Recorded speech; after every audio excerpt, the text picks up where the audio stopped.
नमस्कार, आप देख रहे हैं प्राइम डिबेट और मैं हूं आपके साथ आलोक। छत्तीसगढ़ में लोकसभा चुनाव के लिए मतदान की तारीख चरम पर है। छत्तीसगढ़ में 3 चरणों में मतदान होना है। रायगढ़ लोकसभा सीट से सीएम विष्णुदेव साय के द्वारा 1999 में रचे चक्रव्यूह को आज तक कांग्रेस भेद नहीं पाई है। इतना ही नहीं, अनुसूचित जनजाति के लिए आरक्षित रायगढ़ लोकसभा क्षेत्र में 8 विधानसभा क्षेत्र शामिल हैं, जहां बीते 25 सालों से कांग्रेस जीत दर्ज करने के लिए तरस रही है। इस लोकसभा सीट पर प्रमुख रूप से कांग्रेस और भाजपा के बीच कड़ी टक्कर होती है। हर बार बीजेपी ही जीत दर्ज कराती है, लेकिन अब कांग्रेस ने भी मशक्कत करना शुरू कर दिया है। 2024 के लोकसभा चुनाव में क्या कांग्रेस विष्णुदेव के गढ़ को भेदने में कामयाब हो पाएगी? ये सबसे बड़ा सवाल। इस पर हम बातचीत करेंगे, चर्चा करेंगे, लेकिन सबसे पहले एक रिपोर्ट देखिए।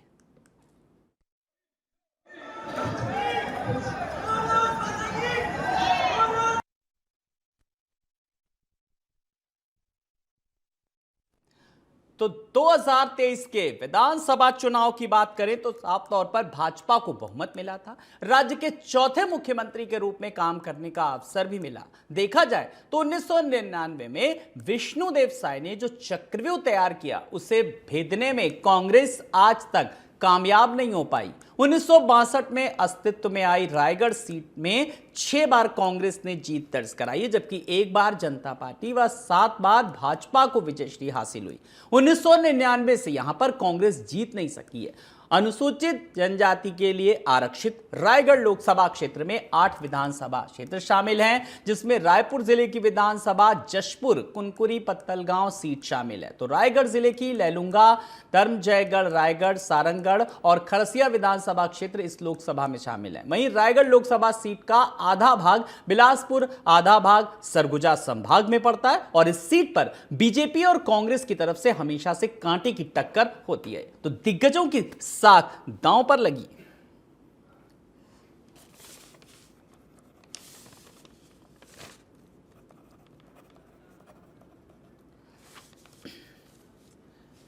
तो बीजेपी और कांग्रेस की बात करें तो तरफ से हमेशा कांटे की टक्कर यहां पर रही है और 1999 से 2019 की लोकसभा चुनाव तक यहां पर भाजपा का कब्जा रहा है। इस बार रायगढ़ लोकसभा सीट पर कांग्रेस ने मेनका सिंह को अपना प्रत्याशी बनाया है, तो वहीं उनके सामने बीजेपी के राधे श्याम राठिया चुनावी मैदान में हैं। तो मुकाबला जो है वो है, अब जो दास वैष्णव की बात करें तो साफ तौर पर मुकाबला बेहद दिलचस्प नजर आ रहा है।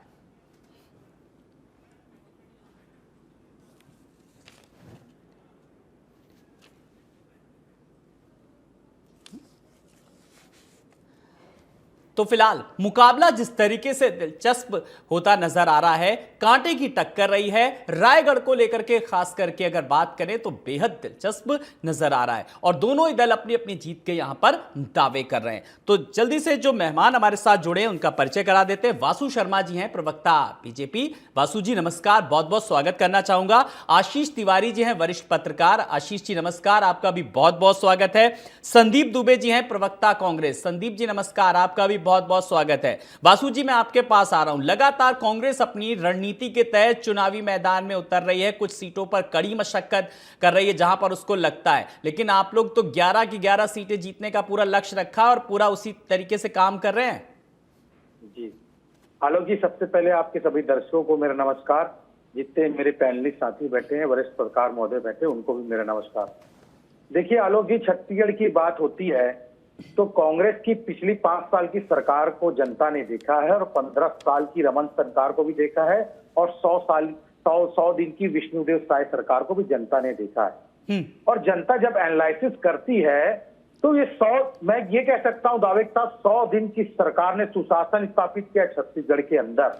अगर आप देखें, मोदी की गारंटी को धरातल पर उतारने के लिए माननीय मुख्यमंत्री जी ने, विष्णुदेव साय जी ने जो लगातार प्रयास किया और मात्र 100 दिन की सरकार ने 53 लाख करोड़ से ऊपर की राशि सीधा बैंक अकाउंट में डालने का काम किया है। 18 लाख आवास की बात कर लें, बकाया 2 साल बोनस की बात करें, महतारी वंदन योजना की बात करें, 70 लाख महिलाओं को मिल गया।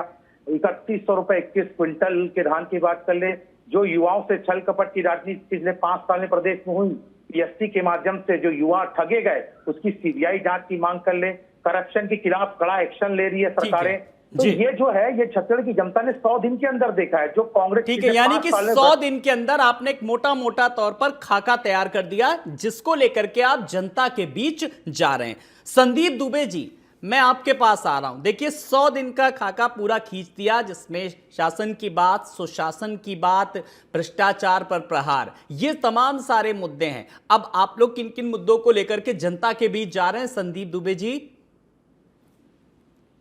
हेलो जी संदीप जी, आप तक मेरी आवाज आ रही है? कनेक्ट हो गया है मेरा। जी संदीप जी, मेरा सवाल यही है। वासु जी अभी प्रवक्ता बीजेपी के जुड़े, उन्होंने साफ तौर पर कहा 100 दिन में उन्होंने एक मॉडल दे दिया, एक रोड मैप दे दिया। आपके पास क्या कुछ है बताने के लिए?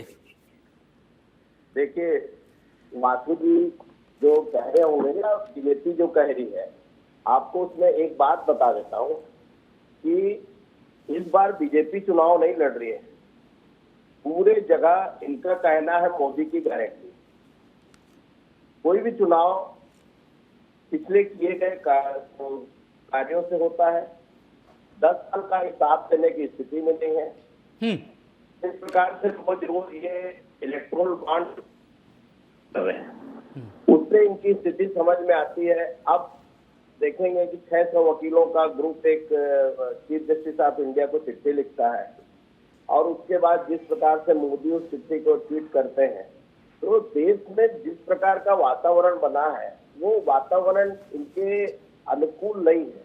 जी, आज विकास के मुद्दे में, आज महंगाई के मुद्दे में, आज बेरोजगारी के मुद्दे में ये चुनाव हो रहा है, जिसको ये समझ नहीं पा रहे, भाप नहीं पा रहे।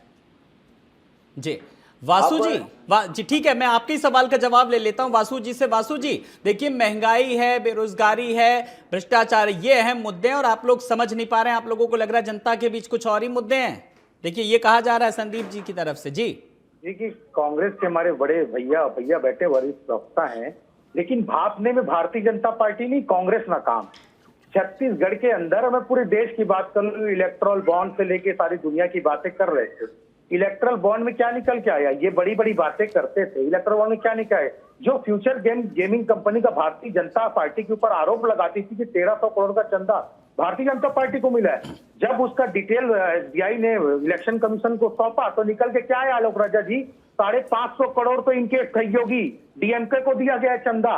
250 करोड़ रुपए से ऊपर इनके वहां पर आंध्र प्रदेश के अंदर चंदा दिया गया है। इसमें कांग्रेस को भी चंदा मिला है और बीजेपी को भी मिला है। यानी ये कहना क्या चाहते थे? केवल जो बीजेपी चंदा लेगी उसमें भ्रष्टाचार है, बाकी कांग्रेस ले, टीएमसी ले, तो ये भ्रष्टाचार नहीं है। ये कांग्रेस का डबल स्टैंडर्ड है। और रही बात, ये कहते हैं हमेशा हम लोग, हमारी संवैधानिक संस्थाओं पे खतरा हो गया है। 600 वकीलों ने, 600 प्रधानमंत्री ने स्पष्ट किया है, आपने देखा होगा उनका मैसेज। मैं एक उदाहरण के तौर पे आलोक जी रख देता हूं, ये कांग्रेस का चरित्र कैसा, ये आपको समझ आ जाएगा। यही अरविंद केजरीवाल का मामला आप ताजा ताजा देख लीजिए। यही कांग्रेस पार्टी है, अपने मुख्यालय में अजय माकन जी, सुप्रिया सुले जी ने प्रेस कॉन्फ्रेंस करके कहा था कि अरविंद केजरीवाल जी भ्रष्टाचार नंबर 1 है। लेकिन आप देखिए कि क्या मजबूरी हो गई कि आज उनसे मुलाकात करना पड़ा और उनसे हाथ मिलाना पड़ा और कह रहे हैं। चलिए, यानी कि कांग्रेस में अपनी ही जो नाराजगी है वो साफ तौर पर सामने आ रही है, और इसका उदाहरण भी देखा गया सार्वजनिक मंच से भी। मैं एक बार वरिष्ठ पत्रकार आशीष तिवारी जी के पास आ रहा हूं। आशीष जी, एक बार फिर से आपका स्वागत करना चाहूंगा। आशीष जी, लेकिन बड़ी बात यह है कि जिस तरीके से जो मुद्दे आ रहे हैं, कांग्रेस अपनी जीत का दावा कर रही, कांग्रेस अपनी जीत का, असल हकीकत क्या कुछ नजर आ रही है आशीष जी? देखिए आलोक जी, जिस तरह से मीडिया में तमाम सर्वे आ रहे हैं और राजनीतिक पंडित अपना आकलन लगा रहे हैं, उसमें इसमें कोई संदेह नहीं है कि मोदी का चेहरा जो है, प्रधानमंत्री मोदी का जो नाम है, वो अभी सब पर भारी पड़ते नजर आ रहा है। लेकिन चुनाव के बाद ईवीएम के से जो निकलेंगे वोट, वो क्या दिशा तय करेंगे, ये तो बहुत दूर की कौड़ी है। लेकिन फिलहाल जो चर्चाओं में है वो भाजपा काफी आगे नजर आती है। आज हम रायगढ़ सीट के बारे में, जिस सीट के बारे में बात कर रहे हैं, ये बहुत महत्वपूर्ण सीट है और एक ऐतिहासिक सीट है। हालांकि लगातार यहाँ से भाजपा अभी जीत रही है पिछले कुछ चुनावों से, लेकिन कभी ये कांग्रेस का भी गढ़ रहा करती थी।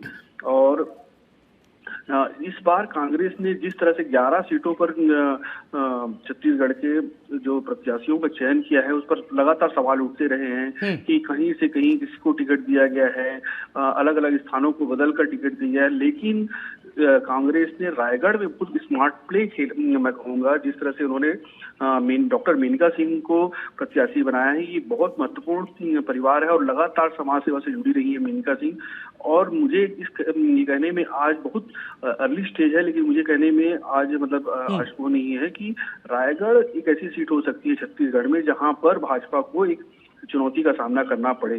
परिणाम कोई भी हो, हम भले नजर राजनांदगांव पे रखे हो या नजर हम महासमुंद पे रखें या कोरबा की सीट पर रखें, लेकिन मुझे लगता है कि रायगढ़ सीट जो है एक ट्विस्ट बयां कर सकती है, ये मुझे मेरा अनुमान कहता है। चलिए संदीप जी, मैं आपके पास आ रहा हूं। जब रायगढ़ सीट को लेकर के बात चले, पहले शुरू में आपने भी किस तरीके से कांग्रेस ने वहां पर जीत दर्ज कराई, हालांकि 1999 के बाद हालात बदले, परिस्थितियां बदली, लेकिन फिर आपका क्या कुछ वहां पर प्लान है? किस तरीके से आप अपनी दावेदारी वहां पर ठोक रहे हैं? मैं आपको पूरा मौका दे रहा हूं अपनी बात रखने का। बताइए आप जनता के बीच कैसे जा रहे हैं वहां पे। जी संदीप जी।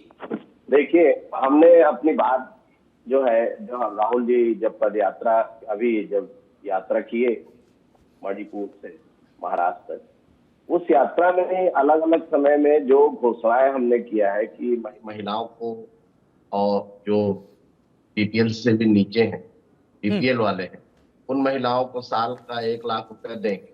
बेरोजगार जो ग्रेजुएट्स होंगे, ये हम लोग की मैंने ऐसी गारंटी है जिस पर हम पूरा शोध करके काम करके इस पर तैयारी किए। इनके जैसा नहीं कि जब महतारी वंदन योजना की पारी आई तो विधानसभा चुनाव के समय घर घर जाके से 1000 रुपए दे दिए। उसके बाद जब पारी आई तो बहुत से लोगों को कटौती कर दी और आगे अभी वेरिफिकेशन होना है, वेरिफिकेशन में और भी कटौती होगा। तो ये इनका खुद का चरित्र है। और रही बात ये इलेक्टोरल बॉन्ड पे, मैं इसलिए फिर से लाना चाहता हूँ, सबसे बड़ा भ्रष्टाचार अभी सीतारमण के जो हस्बैंड है इकोनॉमिस्ट, उन्होंने कहा है कि विश्व का सबसे बड़ा भ्रष्टाचार है ये बॉन्ड। अब रही बात वासु शर्मा जी जो एक बात कह रहे थे कि कांग्रेस को पार्टी चंदा दिया या टीडीएम को दिया या और ममता बनर्जी को चंदा दिया। आज बताइए केंद्र में कौन है, कौन लोगों ने काम दिया? किनके यहाँ ईडी गई उसके बाद चंदा मिला, किनके यहाँ सीबीआई गई उसके बाद चंदा मिला, शरद चंद्र रेड्डी को बेल कैसे मिला, उसने कब कब चंदा दिया? तो ये बहुत सारे बातें अब सामने आ गई है। जो लोग आपका हमारा डिबेट देखते हैं, जो लोग अखबार पढ़ते हैं, जो लोग इस चीजों में दिलचस्पी रखते हैं, वो एक बहुत बड़ा वर्ग होता है। कम से कम आधे से ज्यादा जो मतदाता है वो आज के समय में पढ़ा लिखा है और इन बातों को सब समझ रहा है। तो बहुत सारे मुद्दे हैं। पहला तो देश में बेरोजगारी का 2 करोड़ रोजगार देंगे बोले थे, वो भी कुछ नहीं दिया। इनका था 1 करोड़ रुपया का 1 करोड़ घर देंगे, वो भी पूरा नहीं किया। 10 साल में अपने विकास के बारे में बताना छोड़ के सिर्फ ईडी सीबीआई क्या कर रही है, किसके ऊपर संदीप केस जी, दर्ज मैंने कर तो रही है, आपको मौका दिया था पूरा कि मैं संदीप जी को सुनना चाहता हूं, वो कौन कौन से उनके क्या विजन है। आपने तो बीजेपी की सारी बात कह दी। हम बेरोजगारी के मुद्दे पे जा रहे हैं, अब बता रहे हैं आप सर मुद्दे पे जा रहे हैं। जी ठीक है, चलिए ठीक है वासु जी। और साथ ही हाँ ठीक है सर, आपने अपनी बात रखी सर। अब वासु जी, कुल मिलाकर के देखिए शिकायतें बहुत हैं, एक लंबा चौड़ा पुलिंदा है और रायगढ़ को लेकर के, खास जिस सीट को लेकर के पर्टिकुलर आज हम बात कर रहे हैं, वहां पे थोड़ी सी टक्कर है, कड़ी मशक्कत है वहां पर। जी देखिए, हमारे जो प्रत्याशी है राधेश्याम राठिया, वर्तमान में अनुसूचित जनजाति मोर्चा के जिला अध्यक्ष हैं और घरघोड़ा जनपद पंचायत के पूर्व अध्यक्ष भी रह चुके हैं। वो जमीनी कार्यकर्ता है। हमारे यहाँ बड़े बड़े लोग को टिकट नहीं, हमारे यहाँ जमीनी कार्यकर्ताओं को टिकट दिया गया है और जो लगातार उस क्षेत्र में सक्रिय रहे हैं, काम किए जनता के बीच में। और मैं निश्चित रूप से कह रहा हूँ, वो विष्णुदेव माननीय मुख्यमंत्री जी का सीट है, वहां पर कहीं पर भी नहीं लगेगा। भारतीय जनता पार्टी बड़े मार्जिन से वहां पर चुनाव जीतने वाली है। वही ये कारण आलोक जी ये है क्योंकि 5 साल में छत्तीसगढ़ की जनता ने, कांग्रेस सरकार ने त्रस्त करके रखा हुआ छत्तीसगढ़ के अंदर। वो विधानसभा में सत्ता के सही फैसले में जनता ने दिखा दिया। लोकसभा में 11 की 11 सीट हम जीतेंगे। अभी हमारे भैया कह रहे थे कि हमने गारंटी लाई है, कुछ गारंटियां देते हैं। इस गारंटियों को गारंटी नहीं कहते, ये जब चुनाव आता है तो ठग निकल जाते हैं, तो वो ठग है। उदाहरण के तौर पे आप ऐसे समझिए इसको, 1 लाख रुपए हर महिलाओं को देंगे बोलते हैं ये, और वो देश में कितनी महिलाएं हैं? 50 करोड़ से ऊपर महिलाएं होंगी। अगर 1 लाख रुपए एक को देंगे तो हमारी इंडिया का बजट से ज्यादा तो महिलाओं को पैसा देना पड़ेगा। तो कांग्रेस सरकार जो बोलती है उसमें जनता भरोसा नहीं करती है। इससे पहले राहुल गांधी जी पिछले चुनाव में कहते हैं हर लोगों को 72,000 चलिए, रुपए बात देंगे। जब जनता उससे भी की आ रही भरोसा नहीं है, जनता किस पर भरोसा करे किस पर ना करे। आशीष जी, लगातार देश हित से जुड़े, जनहित से जुड़े मुद्दों को लेकर के बात होनी चाहिए, लेकिन हर राजनीतिक दल सिर्फ और सिर्फ इस चुनावी माहौल में अपनी जीत और अपनी हार की बात कर रहा है। असल मुद्दे जनता के जो हैं वो कहां पर हैं? इलेक्टोरल बॉन्ड की बात हो रही, लेकिन जो जमीनी हकीकत है उस पर कौन बात करेगा? देखिए आलोक, आपने बहुत सही मुद्दा बात कही। इस समय सोशल मीडिया और तमाम माध्यमों से ऐसे मुद्दों को हाईलाइटेड किया जाता है जिससे आम आदमी को कोई खास लेना देना नहीं होता। उसके जो अपने स्थानीय मुद्दे होते हैं या देश के जो स्पष्ट मुद्दे होते हैं उन पर भ्रम का एक मायाजाल पूरा तरीके से बना दिया गया है। ऐसे में ये कहना मुश्किल है कि वास्तविक मुद्दों पर क्या चुनाव हो पाएगा या नहीं हो पाएगा। लेकिन रायगढ़ की बात अगर हम कर रहे हैं तो रायगढ़ के अपने मुद्दे हैं। रायगढ़ बहुत लंबे समय से एयरपोर्ट की मांग करते रहा है, माइनिंग और इंडस्ट्रियल से बहुल इलाका है, तो वहाँ जो विकास होना था, जितना वहाँ उस इलाके का दोहन हुआ है उस अनुपात में वहाँ का विकास होना था वो नहीं हो पाया है। रायगढ़ लोकसभा सीट की बात करेंगे तो यहाँ सारंगगढ़ से लेकर जसपुर तक का इलाका शामिल है जो रेलवे कनेक्टिविटी के लिए आज भी संघर्ष कर रहा है। ऐसे में वहाँ ऐसा सक्षम सांसद की जरूरत है जो वहाँ की बात दिल्ली में रख सके और देश की बड़ी पंचायत में वहाँ के लोगों का हितों की रक्षा कर सके। ऐसे लोगों की जरूरत है रायगढ़ को। तो अब देखने वाली बात है कि उन किन मुद्दों पर वोटिंग करते हैं, किस तरह की चीजें वहाँ हावी होती हैं, क्योंकि भाजपा के बड़े कद्दावर नेता उन इलाके से खुद मुख्यमंत्री विष्णुदेव साय वहाँ से सांसद रहे हैं। उसके अलावा कद्दावर मंत्री ओपी चौधरी भी वहीं से आते हैं। तो ऐसे में अभी हाल ही में भाजपा ने रायगढ़ राज परिवार से ही राज्यसभा सांसद चुना है। तो रायगढ़ उनकी प्रायोरिटी में इस राजनीतिक रूप से तो रहा है, लेकिन विकास और तमाम दूसरे मुद्दों के लिए कब प्रायोरिटी में रायगढ़ आएगा ये देखने वाली बात होगी। जी, विकास की मुख्य धारा जिस तरीके से बात चल रही है, मैं संदीप जी आपसे एक सवाल का जवाब चाहूंगा। जब लगातार आप लोग भी विकास की बात कर रहे हैं, भ्रष्टाचार का मुद्दा उठा रहे हैं, युवाओं का मुद्दा उठा रहे हैं, बेरोजगारी की बात कर रहे हैं, मुझे आप ये बताइए कि लगातार जब आप लोग जनता के बीच जाते हैं मुद्दों को, लेकिन फिर आप लोगों पर ये काउंटर हो जाता है बीजेपी की तरफ से कि आप लोग अंदरूनी गुटबाजी से जूझ रहे हैं, कैसे निपटेंगे? देखिए, गुटबाजी शब्द उसको जरूर कहा गया है। कई बार में असहमति होती है। इतना बड़ा कांग्रेस का अपना वो है, लीडरशिप है और नीचे तक कार्यकर्ता है, तो वो लोग अपनी बातों को कहते हैं। तो वो हर चुनाव में, चुनाव के पहले, चुनाव के बाद ये सब स्थिति लगातार बनती रहती। इसमें कोई नई बात नहीं है कह सकता हूं, बल्कि मैं जब से कांग्रेस से मैं भी करीब 38 साल से जुड़ा हूं, तो मैं कह सकता हूं कि अभी जो कांग्रेस की स्थिति है, अजीत जोगी के जाने के बाद, कांग्रेस छोड़ने के बाद, बहुत ज्यादा गुटबाजी की स्थिति नहीं है। हमारे पत्रकार साथी भी मैं देखे होंगे मध्य प्रदेश के समय क्या स्थिति है और रेड्डी की क्या स्थिति, तो वो स्थिति है नहीं है। नहीं तो संदीप जी, आपने कहा ठीक है, नहीं अभी सुरेंद्र दास वैष्णव किस तरीके से मंच पर उन्होंने बोला, उसको लेकर के और भी कहने का लोगों को मौका मिल जाता है। ऐसे मामले क्यों नहीं आ रहे? जब पब्लिक फोरम में जब चीजें आती हैं तो लोगों को भी बोलने का मौका मिलता है। पब्लिक फोरम में था नहीं, मीटिंग था। अब मीटिंग में उसने कह दिया, बाद में उसको पार्टी से भी निकाल दिया गया है। तो अब कुछ बात होती है तो उसका जवाब पार्टी अपना डिसिप्लिनरी एक्शन लेती है। जी वासु जी, कुल मिलाकर के छोटा सा जो मुद्दा है वो आप लोग भी अब बड़ा बना देते हैं कहीं ना कहीं। ये आलोक जी, अभी कांग्रेस के प्रवक्ता महोदय कह रहे थे कि अंदरूनी मीटिंग था तो पार्टी से क्यों निकाल दिया गया उनको? या आप एक तरफ कहते हैं हमारे पार्टी में लोकतंत्र है, सारे लोग को बात कहने का अधिकार है।